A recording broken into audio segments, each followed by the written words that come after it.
Would any member have any objection to the chair weighing in on this matter? Thank you.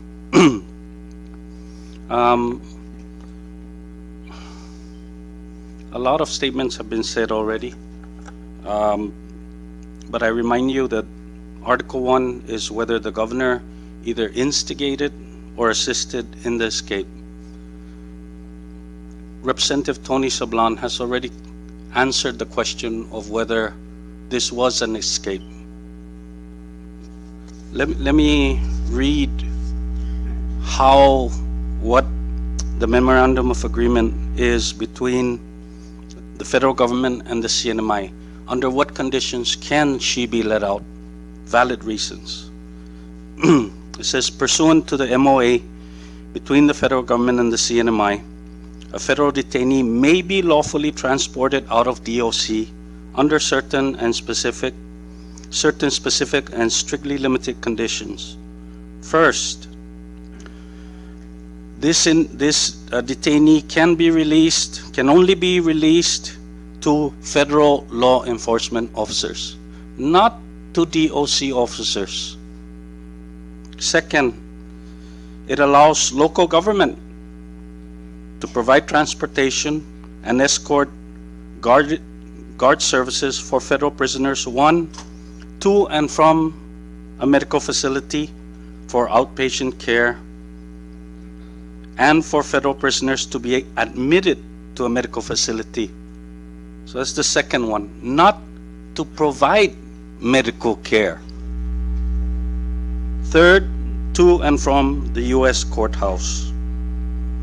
And fourth, only by request from the federal government can these federal detainees or prisoners be transported by DOC personnel.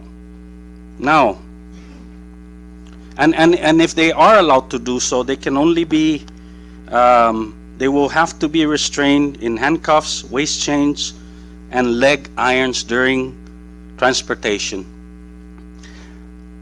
Members, it's clear that under none of these circumstances was this detainee removed. So was there an escape or unauthorized removal from DOC? Undoubtedly, without question, yes. In my mind, and let me remind the members, we don't need to prove this beyond a reasonable doubt. This is not, what is it, civil and criminal. This is not a criminal case. The rules say, our rules that the committee has adopted is just reasonable suspicion. Is there enough reasonable suspicion that we vote yes? Was there an escape? In my mind, from what I read, from the facts, yes. Question is, again, whether the governor instigated this, meaning, did he somehow have something to do with this federal prisoner being released? Nobody disputes that the governor made the request. It's in his affidavit. It's in Commissioner Aldan's affidavit. We even have testimonies that say they escorted this prisoner back and forth. So there's no question that she was removed. But was it instigated by the governor? He himself proves that he did. We didn't put words in his mouth. Now the question, he said that I want to do, how do I say? That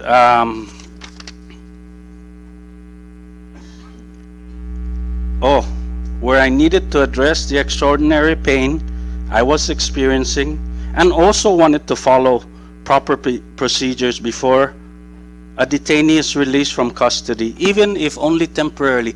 My friends, there is no such thing of following procedures because local DOC does not have the authority to grant this release. Second, let me finish, please. I will recognize you.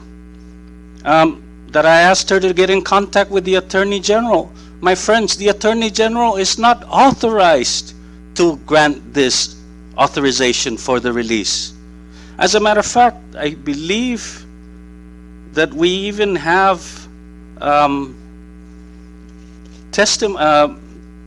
Buckingham on DVD saying that if Audon had reached him, he would say absolutely no. Why would he say absolutely no? Because he has no authority to grant that. So even if the governor wanted the proper procedures to be followed, the question we have to ask ourselves is, was it followed? And the answer is no. So we're not bringing this out from the clouds. There are, from reasonable suspicion, our judgment is made based on our inferences from facts.